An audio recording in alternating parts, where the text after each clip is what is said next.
Welcome to the Arsenal Vision post-match podcast.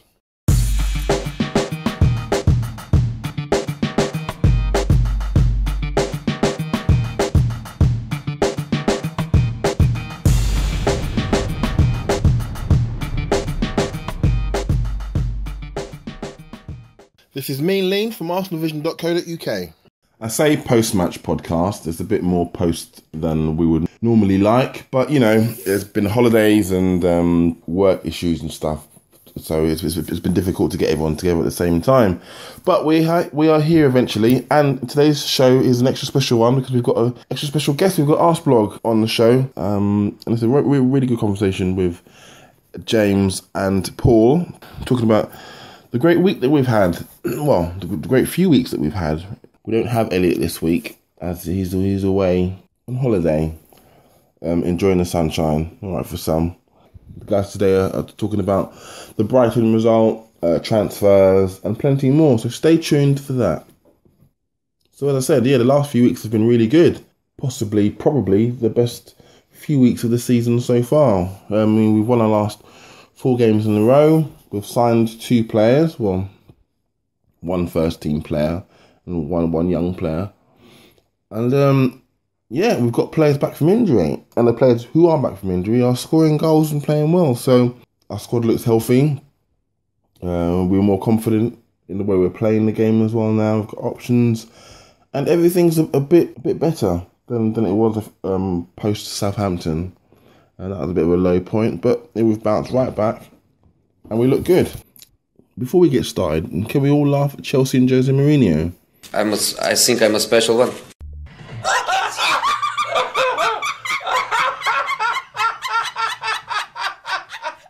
Oh, that was great.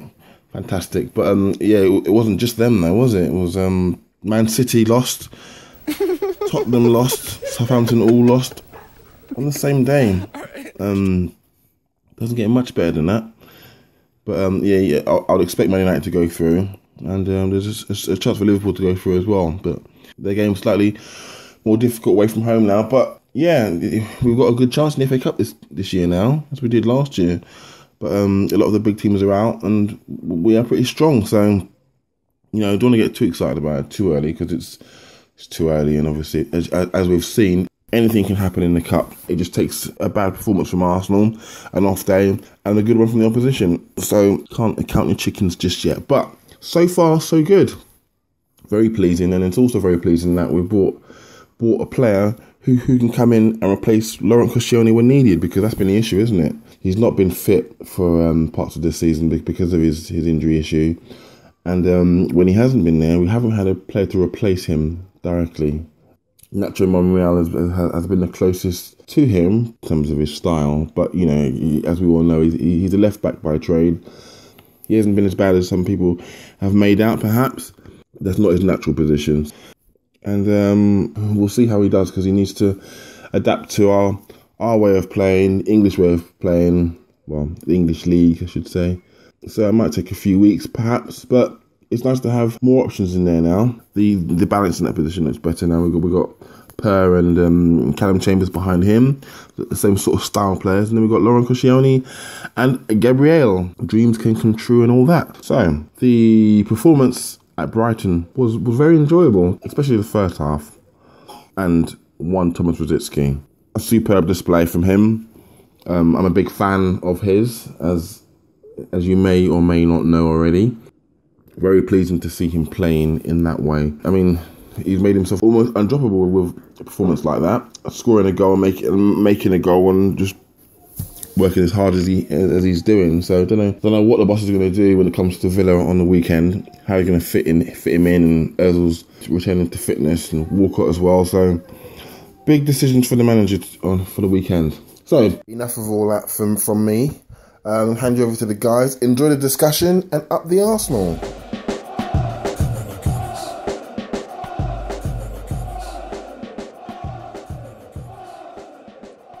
Welcome to the Arsenal Vision podcast, our weekly podcast. Stardate January 27th.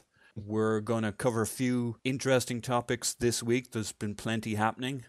between the FA Cup, the FA Cup draw, and some exciting signings potentially coming to fruition. And to match that level of excitement, we have a guest today, Arseblog, or his Kent Clark name, Andrew Mangan, will be joining us. Will play a key role in our conversations today. Elliot, our normal host, Yankee Gunner, is on sabbatical this week, so he's frozen up in Minneapolis somewhere with all the weather that's going on over here. The nice thing about America is we have real weather, none of that. It's raining a bit more this week than it was last week, rubbish I have in Ireland and England. Anyway, so Elliot's taking a little breather this week. I, Poznan, will be leading the charge, ably assisted by my good colleague on the show, the regular James Seago at Gunner Fanatic 49. So that's our lineup for today. Welcome today, guys. Welcome, Andrew. Thank you for joining us. My pleasure. And welcome, James. Woohoo! That's my call-in sound. Anyway, not to worry. So, anyway, I thought guys, we were doing a role reversal today. Oh, that's right, we are. So, kicking off, I'm not going to be nearly as flowery as Elliot, but we'll make it work between us lads.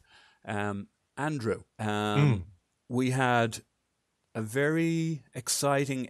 You can't really look at the game this weekend on its own. It was part of the context of all the other matches and all the other 4 or so major teams out of the Premier League that managed to trip and fall over, and the other 2 major teams, you might say, are currently lining up to do an FA Cup replay.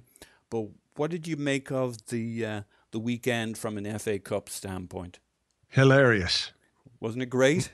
Hilarious. I was a bit keen not to go overboard on Saturday when all the really hilarious stuff happened, because I was mindful of the fact, obviously, that we had to play on Sunday and cup football. And if you've been an Arsenal fan for long enough, you'll know that we've had our moments as well. Yeah. So I was just playing it, taking it a bit easy. But after we won, I just thought it was the funniest thing of all time, particularly what happened to Chelsea. I know that Tottenham losing with a goalkeeping mistake in extra time is always brilliant.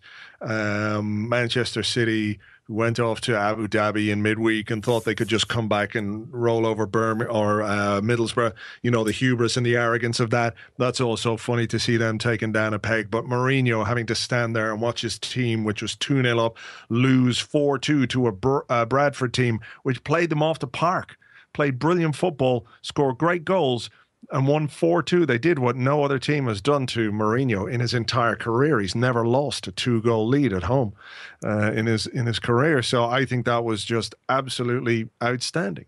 And then, of course, we won on top of that. So all good. It was tremendous entertainment, I got to say. James, your thoughts? To see Southampton, Spurs, City, Chelsea not only get knocked out, but in the fashion in which they did. And all 4 of those sides were at home, which is sort of added to the miracle of the day that it was. Obviously, from Mourinho's point of view, the day before, uttering the fact that it would be regarded as somewhat of a disgrace going in to then lead 2-0 at the Bridge and go behind 4-2 was, that really just topped it all off. And even on top of that, you have Liverpool, who drew at home 0-0 to Bolton, so now have an away fixture. And there was some hilarity to be had in watching United struggle against the lowest team left in the competition against Cambridge. I must say, match of the day has never been more entertaining. And even on top of that, Sonogo was right at the heart of Southampton's demise, along with the ex-Arsenal boy Chamak. So it was a fantastic Saturday.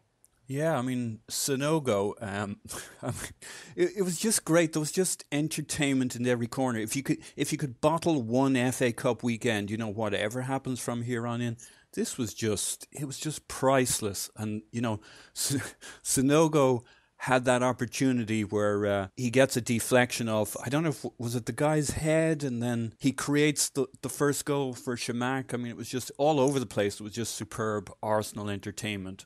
But to come back to the game a little bit, obviously one of the things we've started to do recently is to score first, which is really, really nice, and probably screwed up Brighton Hove Albion's master plan. They've probably been working for the last 7 days, parking 3 buses with the basis that they were going to frustrate the bejesus out of us, and Theo scores in the first minute or so. And I guess to kind of set up the question a little bit, Andrew, we've talked a lot about on the Twitters and other things about Oxlade-Chamberlain and his contribution, and he's been great, but he hasn't scored goals, and he's kind of been lower down the assists list. He's more the assister to the assist and occasionally the assister, whereas Theo, when he hits full flight, is the assister or the scorer, and that kind of came to pass and wrote the script for the day. Would you agree?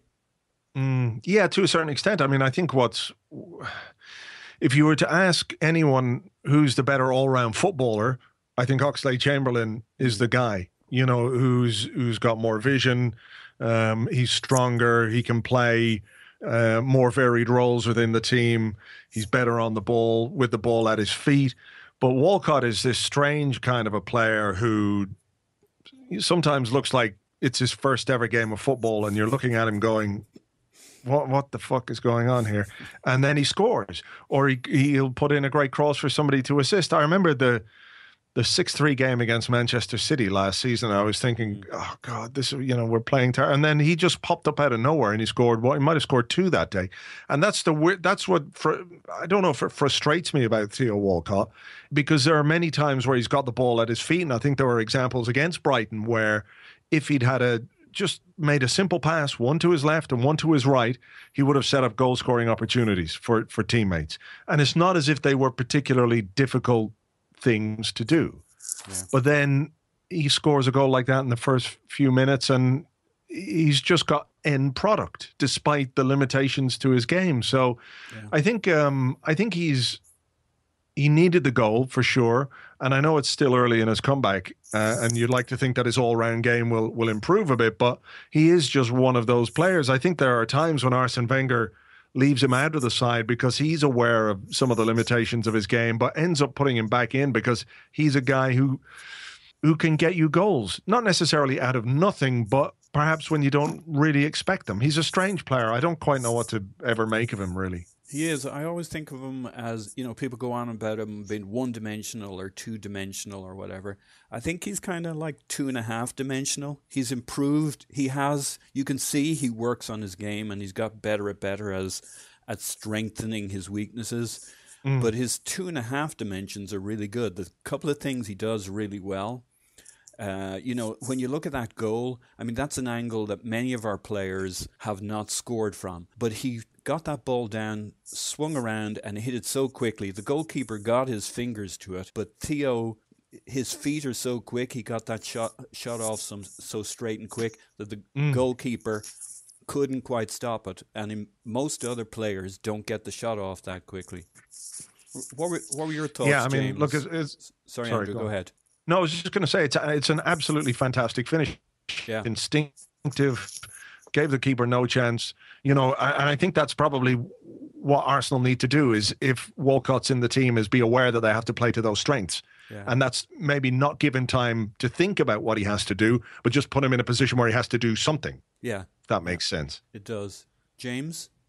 Yeah, I mean, one of the great things with Theo is he's every fantasy holder's dream. Certainly when he's fully fit. He's an extremely productive player. His output is fantastic. His statistics from goals and assists is excellent, especially as someone who's a wide forward. But a lot of that tends to be because of his supremely intelligent runs that often lead him into the center. You see sometimes he'll come out to the left, he'll move around a lot, but he'll take very advanced positions on the field, even when we're defending. He's the player that you anticipate that as soon as we get the ball back, he's one of the first people that we look to hit.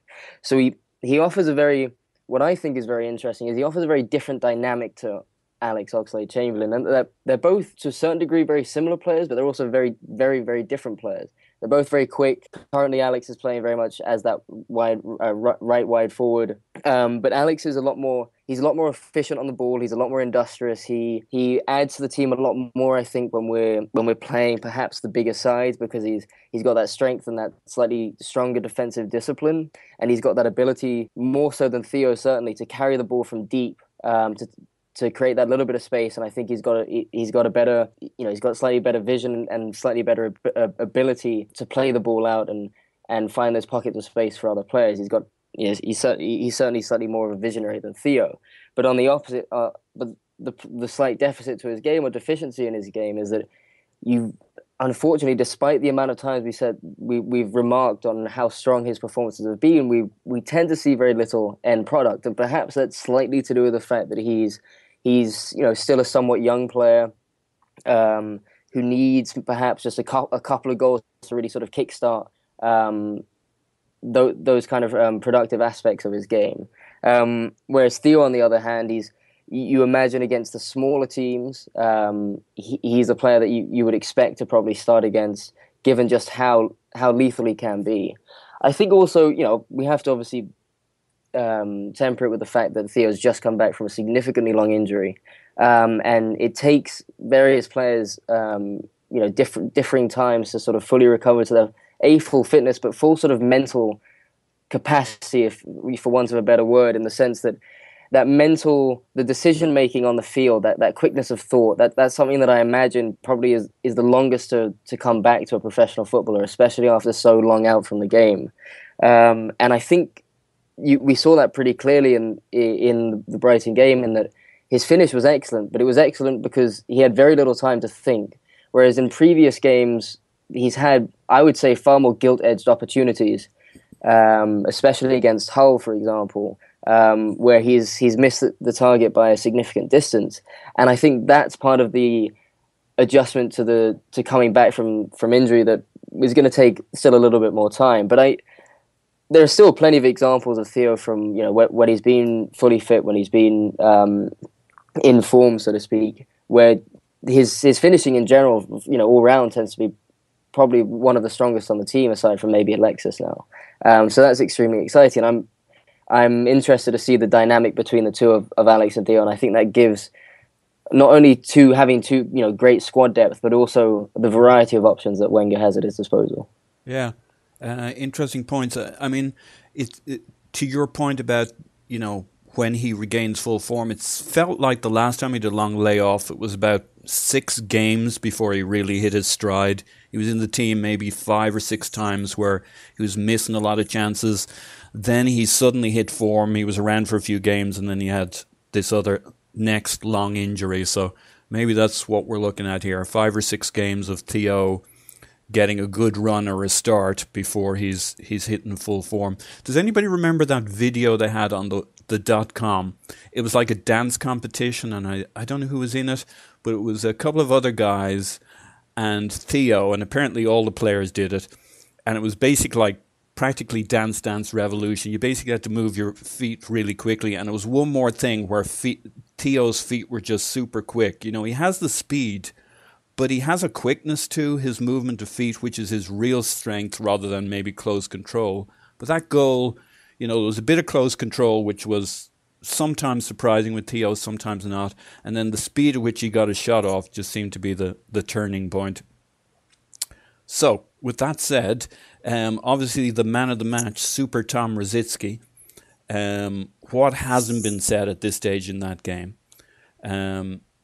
Andrew, he's a player I love to love, and I think we all kind of do. And we've in a way, we missed out on his golden years. What do you think could have been had he not had that tendon dangling around his leg that nobody thought to reattach? It's a good question, isn't it? You can't help but think what might have been with Rosicky, but I think also the problems that the team had during the years that he was missing wouldn't have been solved necessarily by his presence and his presence alone. No. I think he's a tremendous player. I think he's a brilliant example for young players, and I hope that all the younger professionals are watching him, how he trains, how he lives, how he plays the game, the energy that he puts in, the desire, the willingness to be brave on the football pitch, to make things happen, not to be safe. I think there was something very recently where Gilles Grimandi was talking about scouting and the use of data and statistics in scouting. And he said that if I'm a young player now, what do? If I'm a midfielder, I make sure that I make all the passes. But do you make the brave passes then? because anyone can pass it sideways and backwards and have a high pass completion rate. And I think what you see with a player like Rosicky is he always wants to make something happen. With his burst of speed, he tries to drive past people between the lines to open up defenses. He's just, when he's on form, and he was on form obviously against Brighton on Sunday, he's just an absolute pleasure to watch. And we've got a number of those players in the team now. We've got him, we've got Cazorla, we've got Alexis, Mesut Ozil as well. When he turns it on, he's great to watch. I'm sorry that he's 34 now and that this is probably going to be his last season with us, but it's great to see somebody of his age make a real impact on the team over the last few weeks. He's been out of the team for most of the season, despite being fit for the most part. The manager hasn't seen a place for him, and now that he's been given a chance, he's taken it. And I think that's a great example to the young players as well. Yeah. What did you make of Phil Neville's comments? When I first heard them, I was kind of angry. Then I watched the clip and I thought, he's kind of joking. It's been a bit jokey. But then as I thought about it more, it's almost insidious that what that jokiness said was, he wasn't really joking that's what he would do.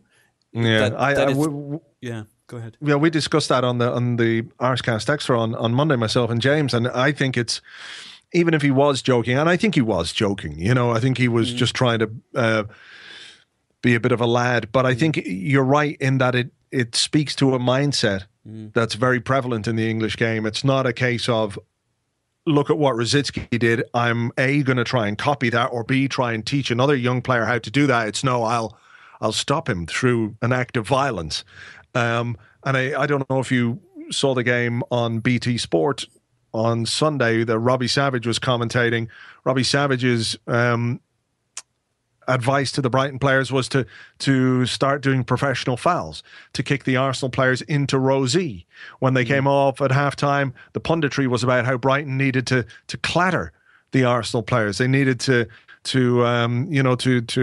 foul them, essentially, to let them know that they're there. And look, I think all of us like a physical game of football, and we accept that it's a physical game. And if you're a team like Brighton playing against a team like Arsenal, that you've got to be aggressive, you've got to be physical, you've got to work hard, you've got to make life difficult for the opposition, because otherwise, with the football that they can play, they'll do you.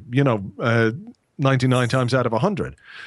So you do have to be physical. But when the advice from pundits, from commentators, from co-commentators, from people analysing the game who have time to think about it afterwards is be violent, then I think they need to really reassess, A, who they're having on these programs, and B, the kind of language that they're allowed to use. Because it does just speak to this particularly English mindset of, well, if you can't beat them, snap them in two, and I think that's the unfortunate thing about Neville's comments. I don't think he was advocating it, but it just goes to the heart of the way that people think about the game in England, or too many people think about the game in England. Yeah, I mean, he wasn't advocating it, you could say, but he made it acceptable that the correct answer to somebody playing great stylish football is to do the most dangerous thing you can do in a football match.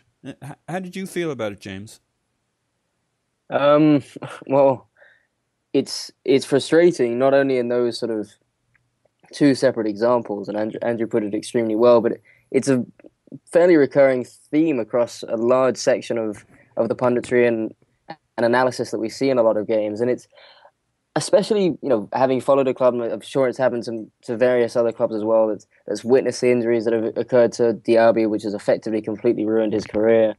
That of Aaron Ramsey and Eduardo, of course. And, of those three, fortunately, Aaron's been able to make the recovery after a long period of time. But it's those aspects of the game that can really just destroy a footballer's career. And what's so frustrating is, of course, we need to respect, and it's a very important part of the game, the physical and aggressive component of it. And we hark back to kind of the United and Arsenal battles between Keane and Vieira, and that aggressive component to it. But the way in which these analysts or these pundits encourage aggression or physicality tends to be through extremely dangerous means. Talking about a double-footed challenge, professional fouls, parts of the game that really, the FA appears to be trying to, well, to a certain degree, pushing out of the game as a whole. And on top of that, what's further frustrating is often it appears to me, at least, that the analysis isn't concerned by the beauty of the football that's created, but instead the attention is directed very much towards this, macho, aggressive aspect of the game, which is reported in a fairly despicable manner. I've got to be honest. Yeah. Well, I mean, it's not like there's only one way to play the game of football either. I don't think you can be a purist and say everybody should try and play tiki-taka, beautiful, fast-flowing football, because some teams just don't have the players to do that. There's more than one way to win a game of football, and if you look even at what Arsenal did against Manchester City, that was a containment job. That was a defensive display where Arsenal got stuck in, but it didn't cross the line into really bad challenges and things like that. Yeah. So there's obviously room for playing the game in all these different ways, but it's the idea that because somebody does something exceptional, because somebody does something skillful, that the reaction to that should be to smash them and to whack them into the stand. You even see what happened to Matthew Debussy. It's a small thing, but it's a violent act. Yeah. And people say, oh, no, look, it was just a little push. If it happened in the middle of the park, nobody would have said anything. The point is, it didn't happen in the middle of the park. It happened in an area where a player could get seriously injured. The unfortunate thing from our point of view is that Debussy got injured. And there isn't enough, to my mind, focus on players' responsibilities to one another. Because what happens if the guy the right back or the left back from Brighton who got skinned by Callum Chambers, what happens if next time he goes through Chambers and puts him into the stand or into the hoardings and injures a young player? There's got to be ways of dealing with skillful play that don't involve violence, and that is what they should be talking about, and that's what they should be teaching young players. Yeah. And that's the way they should be talking to audiences about it. Not to commit an act that's a foul. I think sometimes you're in a position as a player where you've got no choice but to make a foul, and we all accept that. But that is the first answer to somebody who might be better than you. Then I think so people have got their priorities really wrong. Yeah, and when you look at, I heard if it had happened in the middle of the park angle before, but apart from just the landscape of where it happened and why that contributed to the injury, it was kind of a sucker punch, because you're plowing into somebody who thinks the play's over. It's like hitting somebody after the bell, and so I thought it was exactly. I thought it was pretty low. The injury happened because Debussy thought it was kind of game over for a little bit before it restarts, and that's why he got completely screwed over. So. Yeah, he was cold clocked essentially. Yeah. I thought it was low. Yeah. But anyway, as Arsene says, we can't really judge people's motives. But that kind of if we want to keep the best players on the pitch so that spectators can enjoy the football, Debussy needs to be protected, and that guy needs to be punished. Regardless of the fact that we mightn't be able to judge. We don't judge most people's motives most of the time with these tackles. What was he thinking when he went in with 2 feet? I don't really care. He went in with 2 feet and his studs showing. So, consequences should follow actions. But to kind of lead that onto something, so we're now looking at Gabriel Bielik, who by, I think, common consent is about to sign for us and join. And I'd add into that factor, we've got Giroud back, who seems to be renewed, revitalized, coming in at a level 2.0 compared to how he played before. We've got a beefed up Ozil coming in. We just seem a little beefier these days, coming back to being able to hand out that side of the game. I mean, I think we're beginning to realise part of what Giroud's been doing for us in recent times, apart from the fact he's actually scoring goals, is he's out there battling, knocking against centre-backs, making space for other players. We now have more players who've scored for us than any other team with our one-man team. And part of that is the battling somebody like a Giroud does to make space for your Rosicki's, your Ozils, etc. to get their goals. But do you think we're going to be a more steely team with now Giroud in our spine, with Paulista potentially kind of adding to our mettle as we go forward? And of course, maybe the biggest factor of all, Coquelin over the next 3-4 months. What are your thoughts on that, Andrew, and then James? Yeah, I mean, I think what's interesting, not so much that Giroud has been more physical, but I think he's been more inclined to get on with the game because there were times where he'd take a hit off a defender and sit there and wait for a free kick, which was never going to come. And I think he's now finally realized that half the time you're not going to get those free kicks. You might as well just get up and get on with the game and maybe give it a little back. Yeah, use your own physical strength to hold off a defender. I think we've been accused, perhaps a little bit unfairly, of being soft. I think there have been games where we've been bullied a little bit, but I think it becomes something of a trope. I don't doubt that we could be more physical and we could have a bit more physicality in our team, but I don't think we're the weaklings all the time that people like to make out.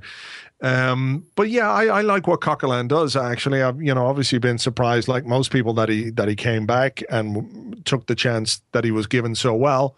He likes to get stuck in. He's a physical, robust player. A little worry, perhaps, that he's maybe a little what's the word I should use here? Indiscreet, perhaps. I don't know. He can be a bit.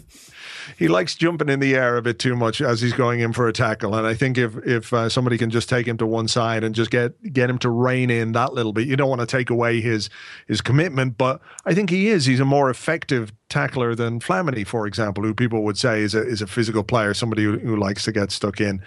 But, I think a lot of it is why we've been perceived as a team that's weak is because it goes back to what we were talking about earlier, is that it was the only way that certain teams could stop Arsenal. That was by being physical and overly physical at times. That was a way to counter the football that Arsenal played because they couldn't necessarily cope with it from a footballing point of view. But look, I think we've got a reasonably sized team now. Paulista's in there. Koscielny's a big guy. He's quite aggressive. Coquelin's in there. The other players don't shirk their responsibilities either.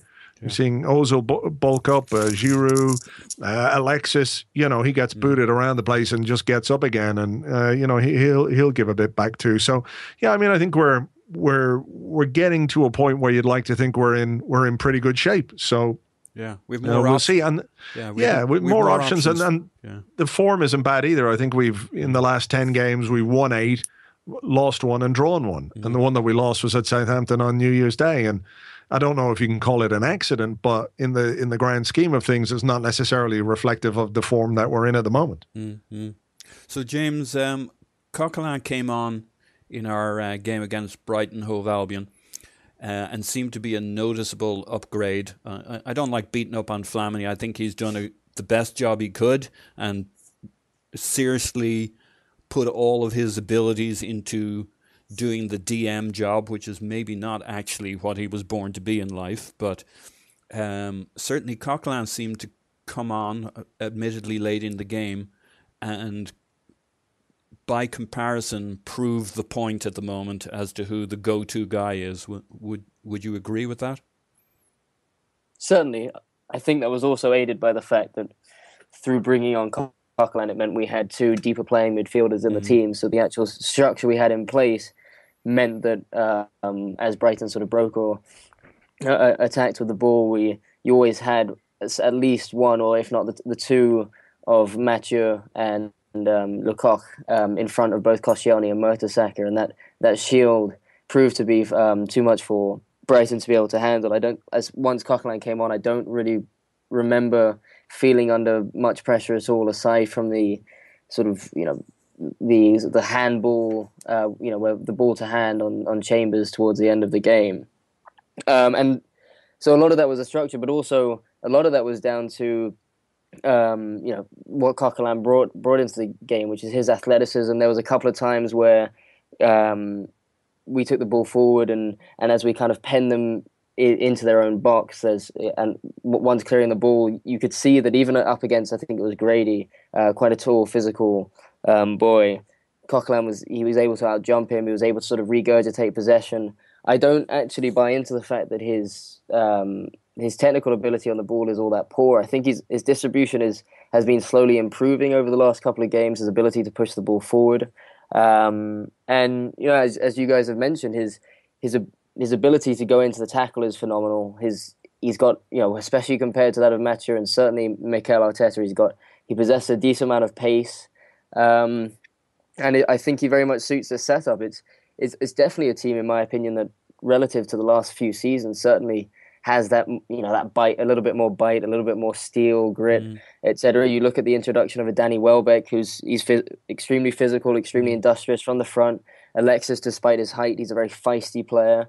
I think Andrew was on point with when discussing Oli Giroud.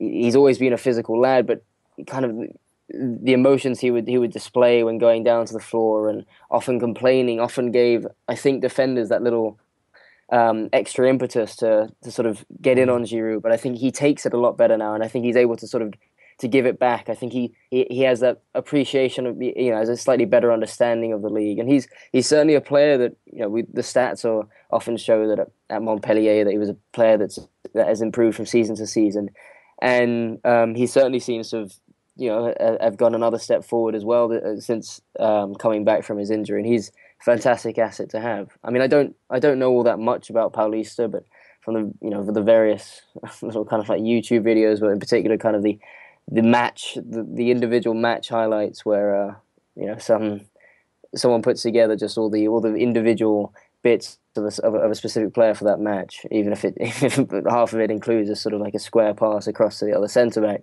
He seems to be a very quick, a pretty physical player. He seems like a strong boy, and I'm sure he seems like, on the face of it, on paper, I don't know much about him, but almost like the exact type of player that we've been looking to add to the squad, and I think that's fantastic going forward, because it's not a Kim Kallstrom, which aside from his strange back injury and perhaps his deficiency as a player as a whole, it's not a short gap solution. This is very much a long-term addition to the squad, which is perhaps one of the most surprising aspects of this acquisition, given it's the January transfer window. Yeah. I actually quite liked Kimmy, but then I'm a bit weird. So here's what Thierry Henry said about Paulista. He's tall and pacey. Sorry, I was going to say tall and pasty. I don't think that's relevant. Tall and pacey. He is quite pasty, though. For a Brazilian, it's all relative. Tall and pacey. The former Arsenal captain said, Arsenal are going to get a young but polished player. I've heard he is a special talent, which makes me think Thierry Henry has YouTube and Twitter. So I guess nobody really knows too much about this Gabriel Paulista. But so, Andrew, what do you think of the state of our squad now in terms of near completion? Jeremy Wilson had a piece today, I don't know if you saw, talking about Morgan Schneiderlin as being the target for the summer. Mm-hmm. Czech Tiote being a possibility this window. Who really? I kind of like him, but he's not what we need, and he's, it's kind of like the Khedira thing. He'd be a physical presence in midfield, but not necessarily where we need that. Anyway, blah, blah, blah. I don't see that one happening. So where do you see the squad? How do you see how we're fixed for the kind of run into the end of the season? We're in 3 competitions. You could say 2 competitions, 2.5 competitions. You go back about a month and a half or so, and everybody was putting the noose around their neck that our season was shot at that point. And I guess in a way that's still true. We're not going to win the Premier League, but there's a resurgent optimism about this being potentially a fun season for us, given the maybe where the squad's at, where the form is starting to be, where the results are, and given the competitions we're still in some form or fashion? I think the key thing this January was to get another central defender, because that's where we were weakest. We were really weak there, I think, in terms of the squad depth, and that we've done something. I know it's not official yet, but as we're speaking, but I think that was the main thing. I was never convinced, or I never thought that he was going to buy a central midfielder in the January window. I never saw that as a genuine possibility, even though he's brought in the young guy, Gabriel Bielik, the young Legia Warsaw boy. But I think he's one for next season or the season after, perhaps. The emergence of Coquelin has made that a less pressing issue for him. I think he would have ridden it out nonetheless between now and May, or now and the end of January. Because if his main target is Morgan Schneiderlin, then I think the only way you're going to get that deal done is in the summer. So he's obviously prepared to wait to get the man that he wants in the summer. I think we were a top-heavy squad. We're a bit more balanced now that we've got Gabriel in. He provides a bit of depth and cover at central defence. The midfield looks relatively good. Wilshere will be coming back, obviously. I don't think we'll see Arteta for a while, but if Coquelin can keep up what he's doing, then fine. We've got Rosicky, who's resurging, Cazorla, who's playing brilliantly. Ozil has come back. We've got Oxlade-Chamberlain. We've got Walcott. You're looking at Alexis, Welbeck, Giroud. So I think it's in good shape. And as I was saying, the form hasn't been bad in recent weeks. So we've got to try and keep that and build on this little bit of momentum that we've got going. Because I think what you can see, maybe at what Liverpool did last season, Liverpool went on a ridiculous run of wins, didn't they? They won something like 12 or 13 games in a row to shoot up the table and almost win the title. Now, I don't think that can happen from our point of view. I don't think we're going to do that. But, if we can win 9 or 10 games of the next 11 or 12, a few draws in there, it would make our race for the top 4 a lot easier, or it'd certainly put us in a decent position. So I'm happy enough, to be honest. I mean, I think there are still 1 or 2 issues, but I don't see anything else happening between now and the end of the month in terms of transfers. Andrew, a quick question for you. So you've been around the block a bit, and you know the journalistic landscape pretty well. When Jeremy Wilson talks, what are you thinking on a personal level? Do you think the club has opened the kimono to him? Is it kind of like a chatty David Ornstein? I mean, guys like Jeremy and John Cross and the guys who work, James Ollie from the Standard, they're on the Arsenal beat every week, so they're well in touch with the press office.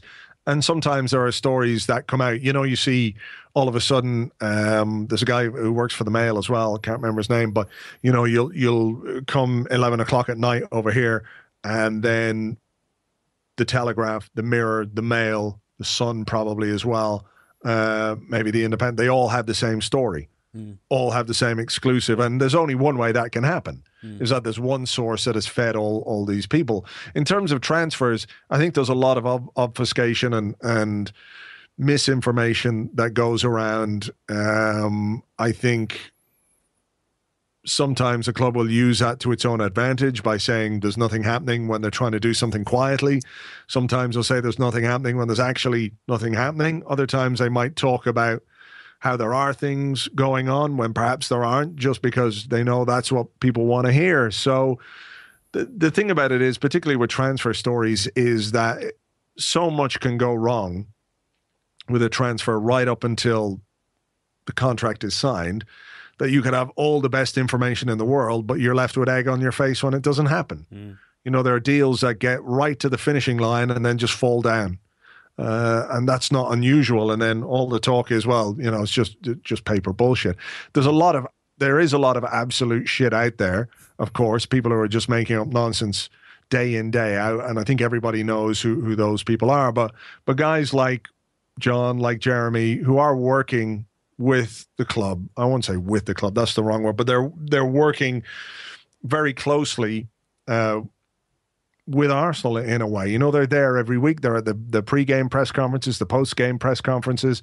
You know, they do have a relationship with the club, and the information that they have, it's up to people whether or not they want to take it or leave it. But, you know, I don't think that for the most part, these guys are just making stuff up, you know? Yeah. Some of them are. But I don't think those people that just make stuff up aren't the ones that are sitting in front of Arsene Wenger every week and who have, you know, a separate press briefing with him after the main press conference and all that. I don't think, you know, but it's up to people to judge on the information, I guess. Yeah. Well, after my little detour there, James, I'm looking at the fixture list and back to kind of our optimism or otherwise for the rest of the season. So we got Villa coming up at the weekend. We got Spurs away. We got Leicester City at home. We got Middlesbrough in the FA Cup. We got Crystal Palace. That's February. February 25th, we have our first Champions League leg at home to Monaco. So an interesting February. Nobody too scary. Obviously, Monaco in the Champions League will be a significant challenge. And Spurs away is going to be a tough game, but you know, you're always going to have something like that. Our run really all the way through to, I don't know, Liverpool, who look like they got their teeth back on April 4th. We've got a couple of months here where we could make some good headway in the competitions. How are you feeling about it? Well, Paul, I think you'll be extremely surprised to hear that I'm rather optimistic about this side. Really? I think I said a couple of months ago that come early-ish February, the large majority of the Arsenal fan base would probably be pretty content with the way things are going. And I still very much stand by that.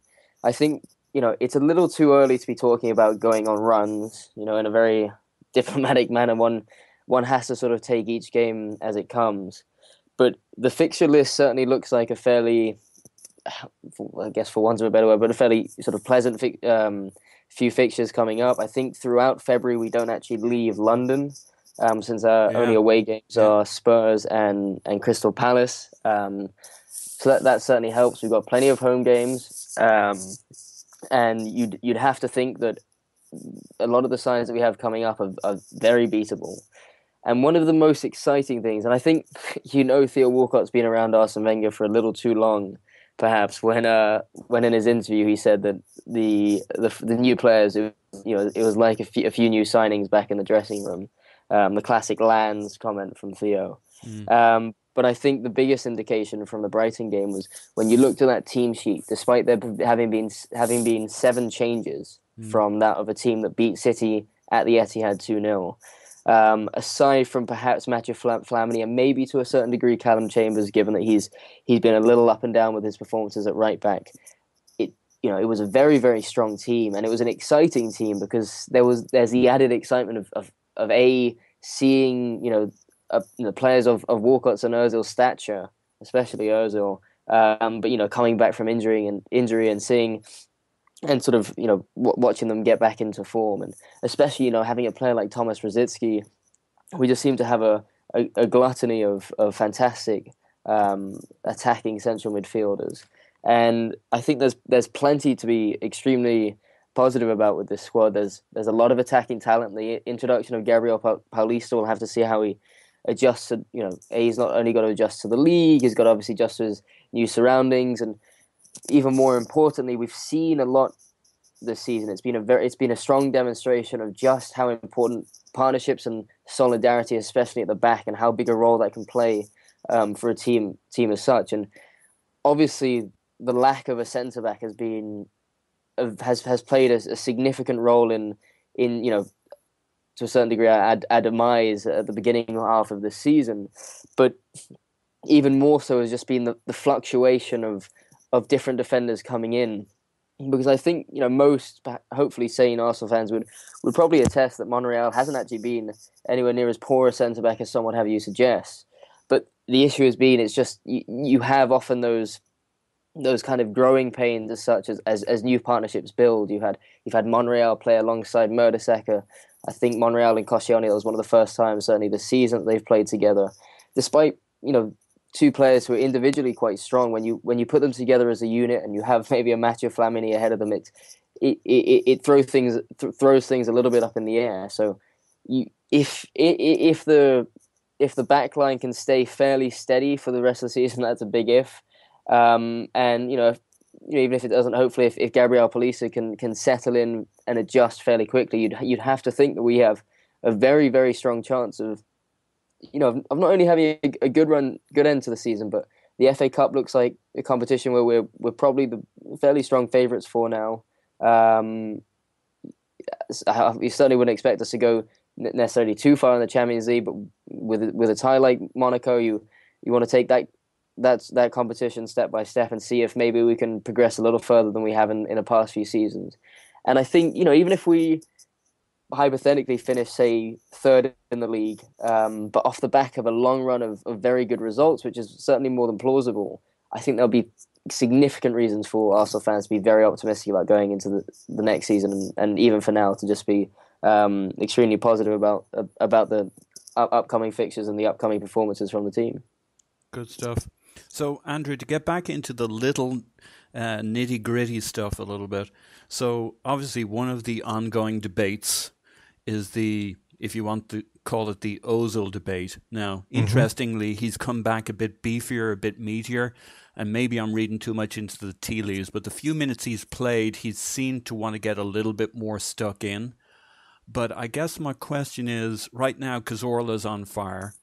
And in the past, it was fitting Ozil, Wilshere, Ramsey into the same team, and Ozil getting pushed out to the left maybe. When I look at the game against Brighton and I look at the two goals, the first goal we had Theo, a kind of centre forward, Giroud having dropped deep over to the right touchline to feed Chambers, who runs up and puts it into Theo, who bangs it in. I can't remember where Ozil and Rosicky are, but one of them's right beside Theo. The second goal, you got Rosicky in midfield, but Ozil's kind of in the centre forward spot, and Theo's right next to him, and Giroud's dropped off a little bit closer to Rosicky. And it, kind of begs the question: does it really matter where they stand at the start? And maybe there's two parts to that. Against the best teams, maybe we're not going to have the same fluidity. So who's playing where really matters when you're playing Chelsea. But against most teams, they move around so much, they interchange so much. Just get them all on the field and they'll find a way. What are your thoughts on the Ozil debate, or the Ozil-Cazorla debate, or the Ozil-Cazorla-Ramsey debate? Well, you know what? I think it's a really healthy situation for Arsenal Football Club to be in. Imagine sitting here talking about how do you fit Mesut Ozil into your team. Imagine. A few years ago we were going, oh God, you're looking at players like Denilson or Alex Song in the midfield, and now you're looking at how do you get Cazorla, Ramsey, and Ozil, and Alexis, and Walcott, and Oxlade-Chamberlain, and Rosicky. It's healthy. That's the first thing I'd say. The second thing I'd say is that I tend to agree with you in that I think they're good enough that the position they play in isn't hugely important. I think the idea that Ozil on the left was a huge part of why we didn't perform in the early part of the season, I think that was kind of overplayed, I do think he's better centrally. I don't think there's any doubt about that, but he played on, I know it was Brighton, but he played on the left against Brighton, played pretty well. Like you say, where was he for the goal? He was in the centre forward position. He was in the box, with his back to goal, picking a pass up from another midfielder. So, I think he's got the quality to play anywhere across that midfield, really, whether it's central, whether it's from the right, whether it's from the left.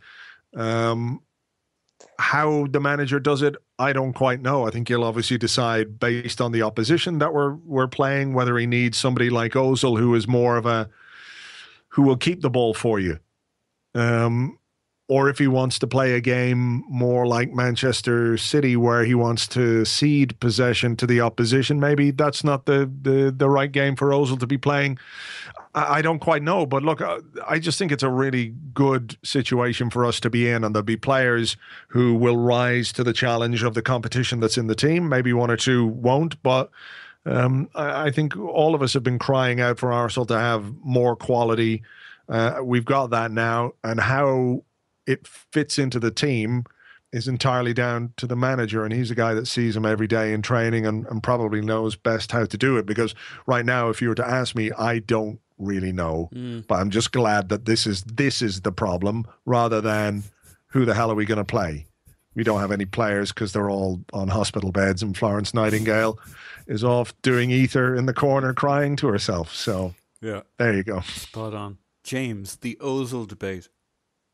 The Ozil debate, my favorite debate.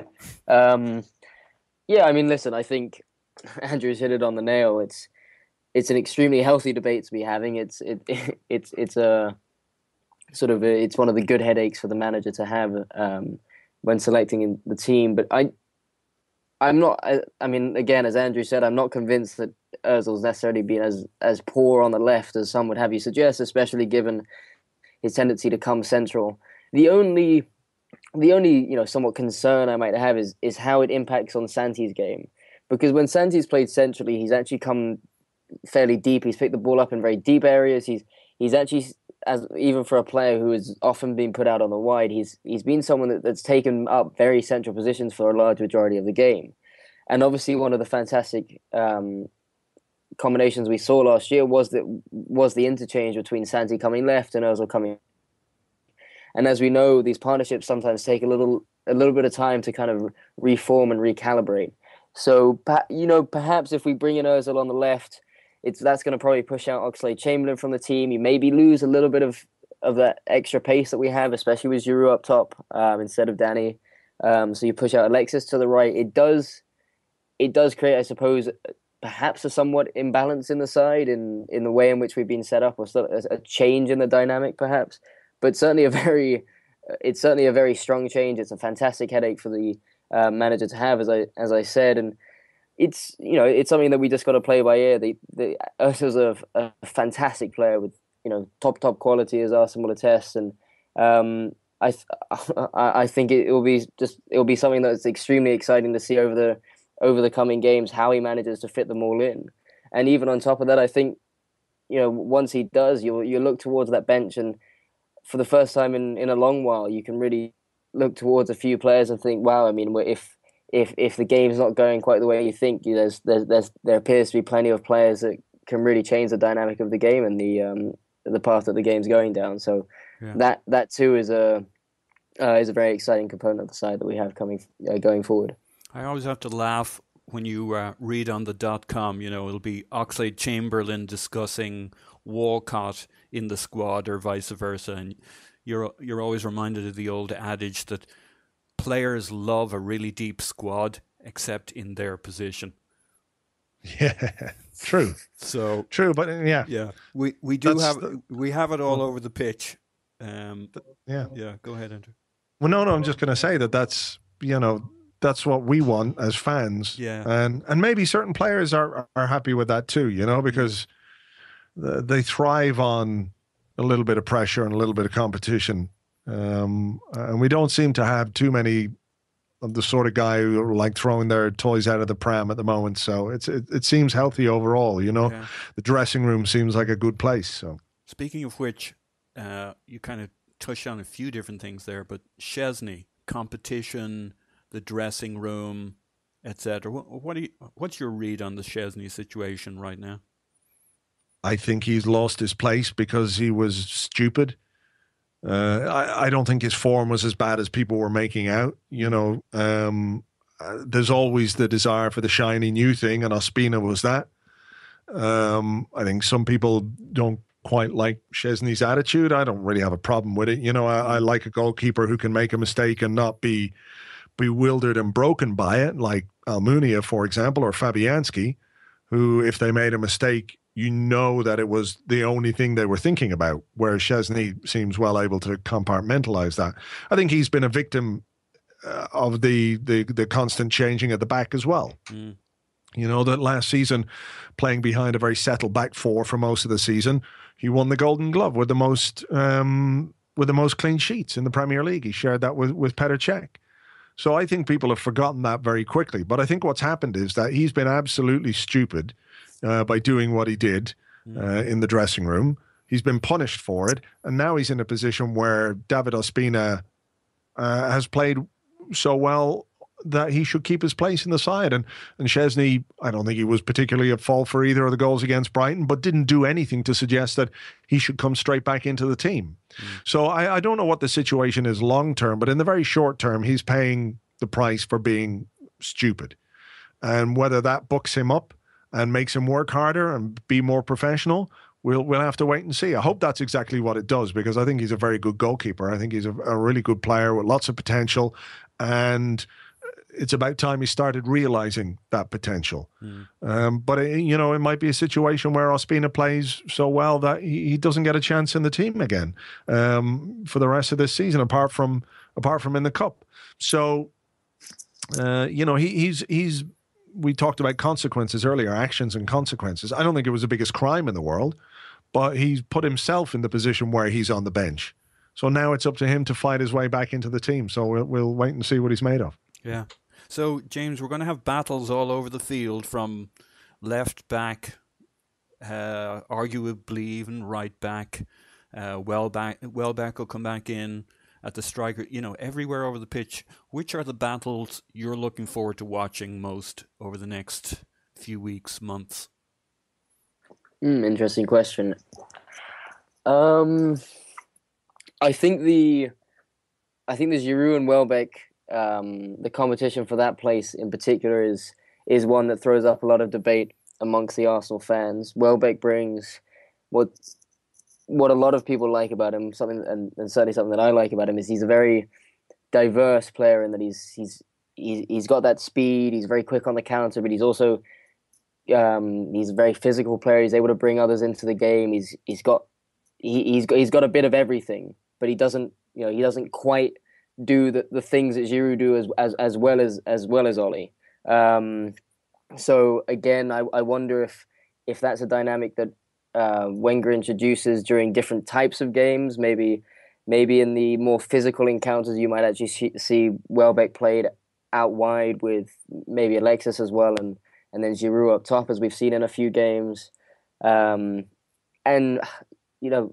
to that point is that we also have not only direct competition, say between like an Alex and a Theo, but also you've got a few players that can play in various different positions that have that ability to interchange. You have an Alexis who can play on the left, on the right, up front to a certain degree, especially when we were playing that 4-4-2 formation. Danny, who's got the ability to play out wide as well. Santi can play in the attacking role. Some would say that he could play that kind of the Ramsey role a little deeper alongside the defensive midfield, with maybe one of Ozil or Rosicky ahead, especially perhaps against weaker opposition. It's I don't really remember an Arsenal squad for quite some time that's had this level of competition, and it's what's remarkable is, again, aside from maybe Mathieu Flamini, is there's very, very few players that when you look at that squad, you think, when are we able to get rid of him? When you look towards sort of the Nicholas Bentners of the past, the Jovinios, the so-called dead wood, the Park Ju-youngs of this world, and we seem to have very few of those. And under the radar, the kind of players that we've been bringing in consistently now for the last few years, because even before Ozil, we brought in Olivier and Santi Cazorla, and they've been players that are of Arsenal quality, and it's just taken that little bit of time to really start formulating a squad that has this level of strength, which is, as I've already mentioned, is exciting to see. But also, you hear it a lot from us, and I'm sure it's something that a lot of managers will tend to testify about their squad. But you really do get the sense that this is a squad that has a very sort of strong bond. They seem to get on extremely well as a team. I think you look towards the types of players that are in very heavy competition now. Look at maybe a Theo and an Alex. They seem to be both, people that have their heads screwed on properly. They seem to be pretty intelligent people. I think they're players that understand kind of the necessity of competition. You have an Oxlade-Chamberlain, who I certainly don't think feels that he has the right to be in that starting 11. He's still a very young player. He's played a remarkable amount of games, really, for a player of his age. And, in a team of Arsenal's stature, for example, he's not a player that, that's going to be happy to sit on the bench, but I think he's a player that's respectful of the fact that there will be certain games where Theo will start ahead of him, or the formation might change slightly where to fit in an Ozil, et cetera, et cetera. But he'll still get plenty of game time. I mean, we talk so much about the problems of being, the scarcities of the amount of injuries we encounter, and too often the team has been picked for itself. The team has picked itself through the lack of options that we've had. But now there's plenty of variety to be had. There's plenty of diversity in this side, and especially given the somewhat low number of injuries relative to what we're used to, we appear to be in a strong position, and I genuinely think that for the most part we've got a group of players that are willing to accept that and use it sort of in a positive way, and hopefully that will create some further momentum for both individual performances and performances as a team. Yeah, I must say, Andrew, I cheer up every time I see Bellerin at right back at the moment. I always think this is going to be fun. And the other battle, go back maybe 2 months, and I was super excited about Welbeck joining us, and I still think he can do great things with us. But I'd consigned Giroud to a really good second option, the B option. But this Olivier 2.0, I'm really liking the look of what he's doing, how he's playing. Those are kind of a couple of interesting spots on the park for me. What are the battles you like, or what are the areas of the field you're looking forward to watching? Yeah, I think the right back one is interesting because Bellerin came into the side. I think his first start was against Dortmund, and that was really thrown in at the deep end, and nobody particularly covered themselves in glory that night, and he didn't have a great game. But what's been really interesting is how quickly he's developed and progressed and looks more confident and assured in the team.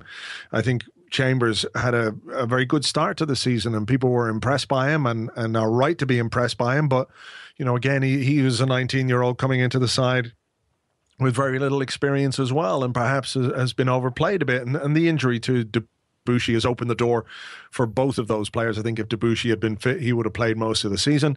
So that's it. It's interesting. We talk about timing and opportunities presenting themselves to players, and can they take those chances? And Bellerin looks like he's going to be one of those. Yeah, I agree with you about Giroud as well. I think the arrival of Welbeck has, I won't say it's refocused him, but I think it's made it clear to him that, here's a guy who's going to play in the same position as you, probably, and he's younger and he's faster and he might be, a bit stronger. And but one of the things that was interesting, people criticize Giroud for not scoring against the big teams. That was the big criticism, that he was a guy who would get you goals against all the teams outside the top four. Once you went into that top four, he was always going to be found wanting. And what's he done this season? He scored against Man City, he scored against Liverpool, he scored against Everton, he scored against Manchester United. I know it was a bit too little too late in that particular game, but he's improved in an area where people were very critical of him. And that's very interesting to me. And I think that's down to perhaps him being more focused, more settled. He's well and truly established at the club now. He's at an age where he should be playing his best football, and he should be improving and scoring more goals. So, all those factors combined make it very interesting. And as long as those guys stay healthy and they can keep firing off each other, then I think it's a good situation for us to be in. Great. Well, listen, guys, let's wrap this up on a positive note. I've really enjoyed our chat this evening. Big thanks to Andrew for joining us. And my pleasure. Contributing greatly across the spectrum of ways a man of your connections can contribute. Well, thanks for having me. Thanks for that, Andrew. And James, thank you for your able assistance to polish off my rough edges and fill in the gaps today. And we'll be back together next week on our podcast. I'm not sure if Elliot will be rejoining us at this stage, but hope you're having fun on vacation there, Elliot. And that's it for this week. Thank you very much, everybody.